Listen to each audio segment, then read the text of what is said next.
না। আমাদের ইভেন তো পরে প্ল্যান ছিল যে কিচেনটা পুরোপুরি রেনোভেট করার, তো তখনও অবধি যেরকম ছিল সেরকমভাবেই কাজ চালাতে হবে। তো সেই জন্য আমি মোটামুটি যতটা পেরেছি কিচেনটা গোছানোর চেষ্টা করছিলাম। আর এত জিনিসপত্র, তোমাদেরকে তো আগের ভিডিওতেও আমি বলছিলাম, সারা বাড়িতে যে এত জিনিসপত্র রয়েছে, I had literally no idea. যখন শিফট করি তখন দেখি বার করার সময় যে এত জিনিসপত্র পুরো বাড়িতে।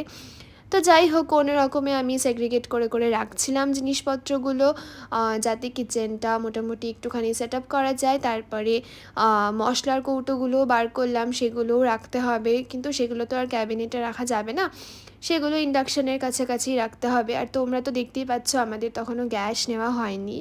তো যাই হোক, এর পরের ভিডিওতে আমি তোমাদেরকে কিচেনটা আরও কীভাবে গোছালাম সাজালাম সেইটাও শেয়ার করব। So yeah, that's it for today and thank you so much for watching. By.